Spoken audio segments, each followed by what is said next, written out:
काय दिसत नाही द्या कुठे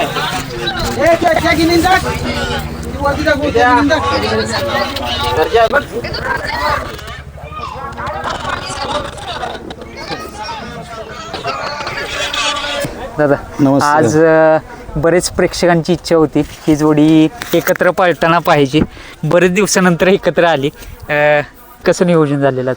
नियोजन तुम्हाला तर माहिती, ही जोडी जेव्हा आमच्या मनात असते तेव्हा आम्ही पळवतो. बर, अरुणने त्याचं नियोजन केलं होतं आणि मला काल त्यांनी सांगितलेलं की उद्या मैदानाला आपल्याला पळायचं आहे म्हणून. या जोडीचं वैशिष्ट्य बोलायचं तर जेव्हापासून पुसेगावचा हिंद केसरीचा गुलाल पटकवला या जोडीनं प्रेक्षकांच्या एकदम हृदयात बसली ही जोडी. त्याविषयी काय सांगेल? कारण एक वेगळा फॅन बेस आहे या कसं आहे जोडीचा. माहिती आहे का, आता तुमच्या सगळ्यांच्या कमेंट सेक्शन तुम्ही बघत असाल, त्याच्यामध्ये प्रत्येक जणांची इच्छा होती की सर्जा आणि बकासुरी जोडी पळवायची. ती सगळ्या आज आम्ही प्रेक्षकांची आणि त्याचे तो फॅन फ्लोअर्स जेवढे आहेत तेवढ्यांची इच्छा आम्ही आज पुरी केली. बर, किती दिवसानंतर एकत्र आली ते पण सांगा प्रेक्षकांना. बरेच दिवस झाले, किती आता म्हणजे लक्षात नाही माझ्या, पण बर. 2-4 महिन्यानंतरच झाली असेल. बर, काय म्हणजे काय नेमकं होत होतं? नेमकं काय एकत्र इतक्या दिवसानंतर आली नेमकं? एकत्र न येण्याचा असा काय कुठला विषय नव्हता. हां, आमचे पैरे झालेले होते, त्यांचे पैरे झालेले होते, त्याच्यामुळे ते समीकरण जुळून येत नव्हतं. बर.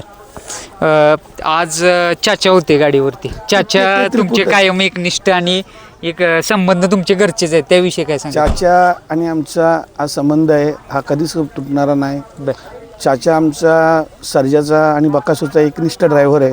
त्या हिशोबाने चाची ते तिरकूट सगळ्यांना बघायचं होतं, ते आम्ही आज बघायला दिलं प्रत्येकाला. बरेच दिवसानंतर ओपनचं मैदान पार पडतंय. निमसोडचं पारंपरिक मैदान आहे, त्याविषयी काय सांगाल? मला वाटते यापूर्वी सुद्धा एक नंबर झाला एक होता. नंबर एक हा नंबर हीच केला. हीच जोडी पाहिली. याच जोडीने एक नंबर केला होता. त्यामुळेच ते निर्णय घेण्यात आला का की बाबा मागच्या आठवणी कुठेतरी आणि एक म्हणतात की बैलांना पण माहित असतं की बाबा कशा पद्धतीनं फाटी वगैरे झाली, ते सर्व पार्टी गोष्टी बिटी त्यांना पण झाली माहित. म्हणण्यापेक्षा आम्हाला ज्या प्रेक्षकांच्या इच्छा होत्या, ज्यांच्या छात्या वर्गांच्या, बर. ती मेन आम्हाला पुरी करायची होती. बर, आता सर्जेची कशी आहे तब्येत? आता सर्जा व्यवस्थित आहे. व्यवस्थित आहे. मला वाटतं त्या दिवशी एका मैदान प्रथम क्रमांक केला. हो, 3 फेऱ्याचे. कुठलं मैदान होतं ते? ते उंबरडेला उंबरडेल. सर्जा आणि सर्जा दोन्ही गाडी पळाली होती ती. बरोबर. काय होतं की जेव्हा जेव्हा सर्जा पोहतो त्यावेळेस मोठ्या सर्जेची पण आठवण कायम निघते, त्याविषयी काय सांगेल? मोठ्या सर्जा निघते म्हणजे मोठ्या सर्जानी त्या काळाला ही सगळी बंदीचं क्षेत्र होतं. तुमचा यूट्यूबचा जमाना नव्हता, तर त्या टायमाला तो सर्जा काय हे प्रत्येकाला बघायला भेटलं असतं. बरं. आणि एक प्रकारे म्हणतात ना की तुमची जेव्हा मनापासून इच्छा असते त्या तुमच्यासाठी पळतो सर्जा. नाही, सर्जा आमच्यासाठी पळतो. कधी तो आज वरती एवढ्या लांब, आम्ही आता 400 किलोमीटर झाले आम्हाला इथे यायला, पण सर्जाने कधी असं नाराज केलं असं कधीच नाही. शेट आता बघायला गेलं तर कुठंतरी सर्जा आपलं नाव करतोय, पळतोय. बरेच चढ उतार आलेत, तुम्ही पण पाहिलेत आणि कायम तुम्ही सर्जा असेल किंवा तुमची संपूर्ण टीम असेल खंबीर एकमेकाबरोबर उभं राहायला, काय सांगाल?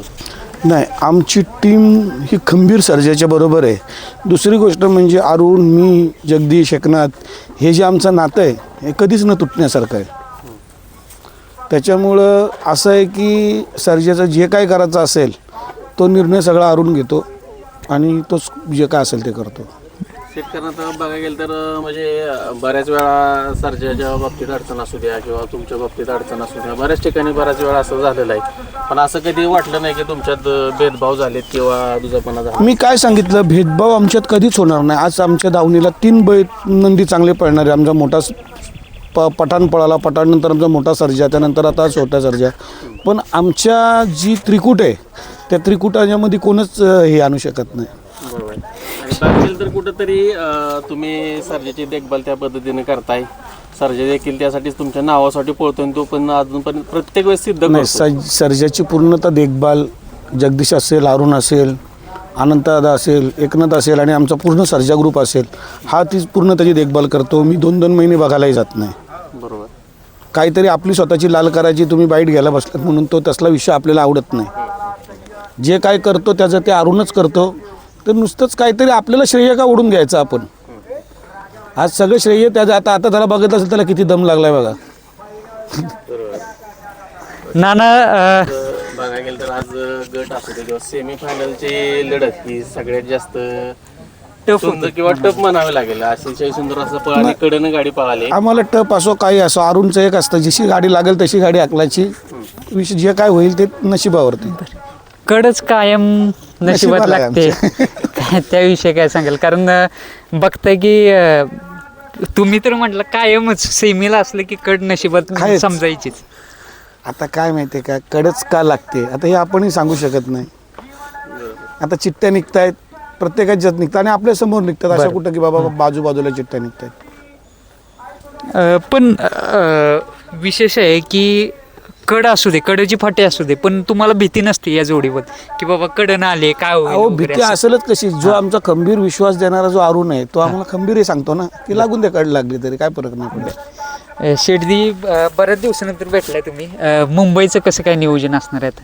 ना मुंबईला बिनजोडचं वगैरे कसं असणार आहे? मुंबईचं आता उद्या जाईल घरी परत. उद्या परत बिनजोडलं. बर काय असे मनापासून कुठली इच्छा आहे की बाबा ही शर्यत झाली पाहिजे असं ना वाटतं? आता अशी आहे बघा, सगळ्या इच्छा सर्जानी पूर्ण केलेल्या आहेत. आता कुठलीच इच्छा राहिली नाही. जो तो आम्हाला देतोय तो बोनस देतोय बर.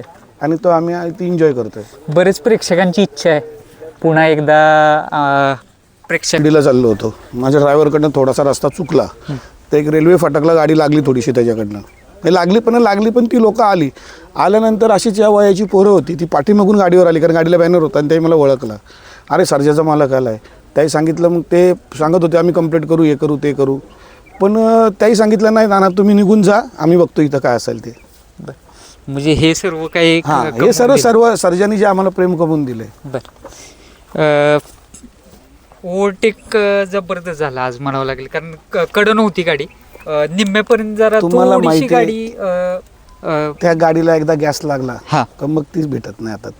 आणि तशा हिशोबाने चाच्याने सुंदर गाडी आखली आणि फायनलला पात्र केली, गाडी केली. बर.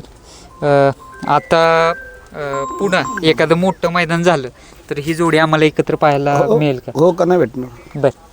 पण अचानक अचानक सांगून नाही. सांगून नाही.